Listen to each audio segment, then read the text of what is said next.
एक गांव में शारदा और अनामिका सास बहू थी। शारदा अनामिका को बहुत पसंद करती थी। वो अपने बेटे से ज्यादा अनामिका को पसंद करती थी।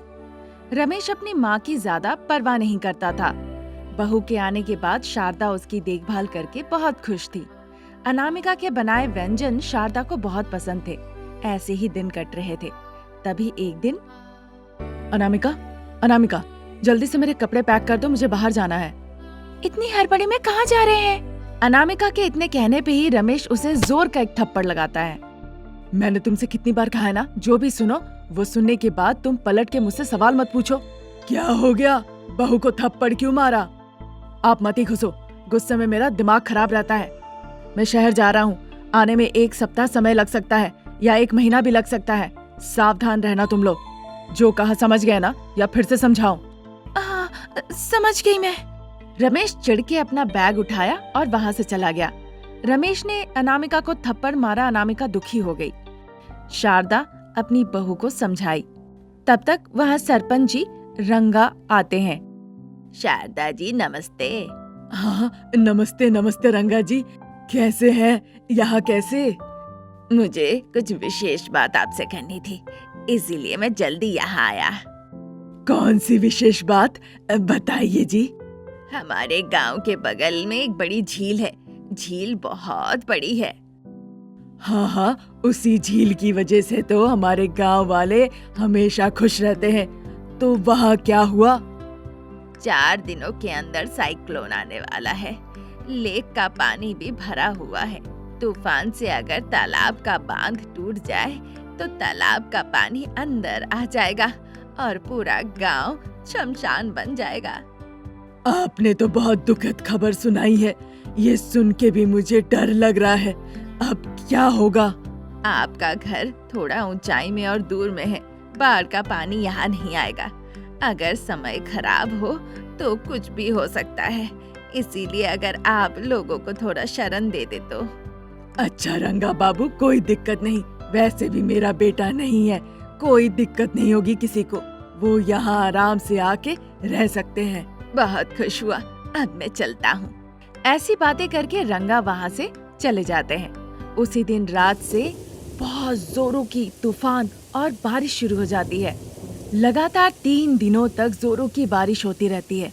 जैसा रंगा ने कहा था, झील पानी से भर जाता है। बांध टूट के पूरा पानी गांव के अंदर घुस जाता है। गांव वाले आश्रय के लिए शारदा के घर भागते हैं। उनके साथ साथ रंगा जी भी आते हैं। रंगा जी, आपने ठीक से देख लिया ना, सब आ गए। कितने लोग यहाँ पे रह सकते हैं? इस घर की बहुत महानता है। मेरे पति ने बहुत मेहनत से इस घर को बनाया था। अब वो नहीं रहे, पर ये घर बहुत मजबूत है। सही में शारदा। जब शारदा घर की इस तरह तारीफ कर ही रही थी, अचानक से घर हिलने लगता है। उस घर में जितने लोग थे वो सब भाग के उस घर से बाहर निकल आते हैं। शारदा और अनामिका भी डर के बाहर आ जाती है और सास बहू दोनों बाढ़ की चपेट में आ जाते हैं। बहू अनामिका, बचाओ मुझे, मैं डूब रही हूँ बहू। अरे सासू माँ, मैं हेलीकॉप्टर में हूँ क्या? मैं भी तो पानी में हूँ। आपको मैं कैसे बचाऊं? सभी लोग बाढ़ के पानी में बह गए हैं। हम लोग भी शायद इसी तरह बाढ़ के पानी में बह जाएंगे। हे ईश्वर, बहुत पहले मैं तैरने का सोची थी, इसीलिए आपने मुझे पानी में ऐसे छोड़ दिया। ये ठीक नहीं है। अनामिका, मुझे ठीक से पकड़ो। सासू माँ, मैं नहीं कर पा रही हूँ कुछ। बहुत तूफान तेज है। आप थोड़ी सी आगे बढ़ने की कोशिश कीजिए। तुम रुको बेटा, मैं नहीं हिल पा रही हूँ। मुझे आगे बढ़ना होगा। बहुत डर लग रहा है मुझे। हम कुछ नहीं कह सकते हैं सासू माँ। ऐसा मत कहो, मैंने किचन में मिठाई रखा था। अच्छा होता अगर मरने से पहले मिठाई खा के मरती मैं। हाय रे मेरी किस्मत, लोग यहाँ मरने से डर रहे हैं और आपको यहाँ भूख लग रही है। तुम चुप ही रहो। हम क्यों खाते हैं? ताकि हम जिए, और हम क्यों जीते हैं? ताकि खा सके। इसी को जीवन चक्र कहते हैं। पता नहीं मेरे पति कैसे हैं? वो ठीक ही होगा, मेरा बेटा है, अपने बाप पे गया है। सब कुछ बीच में ही छोड़ के वो पहले निकल ही लेगा। हाँ सासू माँ, आपके बगल में रंगा जी है। आप उन्हीं के पीछे आइए, उनको अच्छे से पकड़ लीजिए। हाँ, मैंने पकड़ लिया है। रंगा जी आइए, इस तरफ आइए। बेटा बचा लो मुझे। शारदा बहुत मेहनत करके रंगा को पकड़ती है, पर रंगा को मदद करने के चक्कर में शारदा रंगा का कपड़ा पकड़ लेती है और रंगा बह के चले जाते हैं। हाय रे, मैंने रंगा को मदद करने का सोचा, बेचारा बिना कपड़े का बह गया। क्या सासू माँ, आपने किसी को पकड़ा था? वो सुरक्षित हो ये भी तो आपको देखना था ना, आपने क्या कर दिया? कुछ करो बेटा, मुझे अपनी जान बचानी है। ठीक है माँ जी, उनके कपड़े मुझे दे दीजिए। जैसे ही शारदा ने कपड़े को अनामिका की तरफ फेंका, अनामिका ने उस कपड़े को पेड़ की तरफ फेंका और उसे बहुत कसकर पकड़ लिया। उस कपड़े की मदद से अनामिका बाढ़ के बहाव से दूर चली जाती है। जब वो खुद बच जाती है, शारदा को भी वो बचा लेती है। फिर सास बहू दोनों मिलकर जाते हैं और कोशिश करते हैं कि गांव के सभी लोग भी सुरक्षित हो सके। उस बाढ़ में बह के रमेश भी आ जाता है। अनामिका रमेश की भी जान बचाती है। एक दिन के बाद बारिश रुक जाती है, बाढ़ का प्रभाव कम होता है। सभी गांव वाले अपने अपने घर लौट जाते हैं। शारदा अनामिका के साहसिकता के लिए जिला कलेक्टर ने उन्हें पुरस्कृत किया। सास को देखकर बहू, बहू को देखकर सास, दोनों बहुत गर्वित हुए। फिर से गांव वाले पहले जैसा अच्छे से रहने लगे और झील की अच्छे से मरम्मत करा के वो खुशी खुशी जीवन बिताने लगे। एक गांव में शारदा और प्रसाद एक दंपति रहते थे। उनका एक बेटा था जिसका नाम था रमेश। रमेश बहुत ही सक्रिय और सभी को वो हंसाता रहता था। शारदा अपने बेटे को बहुत लाड़ प्यार से पाल पोस के बड़ा की थी।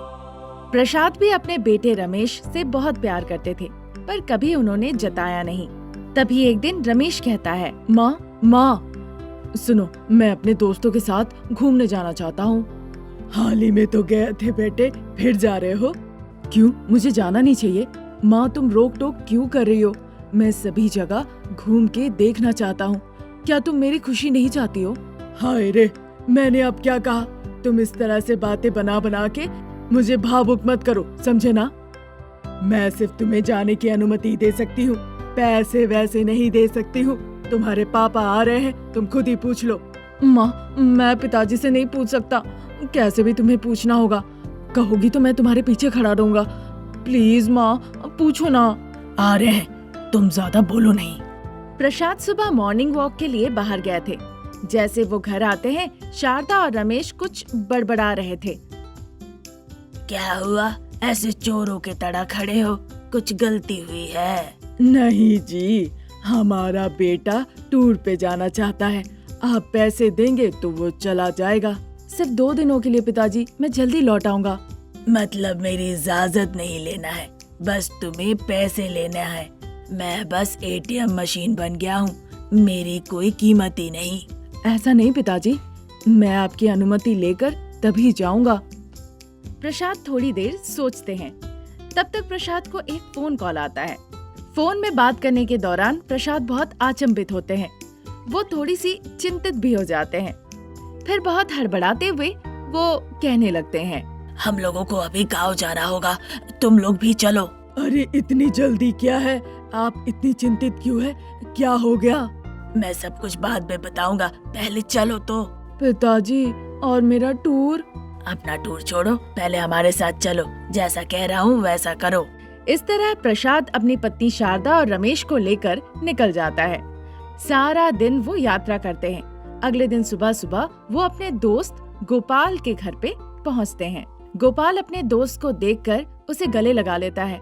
फिर दोनों की आंखें नम हो जाती है। दीदी कैसी है? ठीक है, पर वो कह रहे हैं ऑपरेशन करना होगा। ऑपरेशन होने पे ही वो ठीक होगी। कब है ऑपरेशन? भैया, क्या हुआ भाभी को? उसको हार्ट में दिक्कत है, कह रहे हैं ऑपरेशन करना होगा। बेटी अनामिका है, अभी वही अस्पताल में उसके पास है। फिर वो सभी एक साथ अस्पताल जाते हैं। वहाँ वो जाके गोपाल की पत्नी से मिलते हैं। गोपाल की पत्नी के बगल में ही उसकी बेटी अनामिका सो रही थी। अनामिका को देखकर गोपाल कहने लगते हैं, ये क्या बेटा, तुम्हारी माँ बीमार है और तुम आके अपनी माँ के बिस्तर में यहाँ सो रही हो? बेटा, मैं प्रसाद चाचा। हाँ, आप याद है चाचा। इसी तरह सभी लोग बातचीत करते हैं।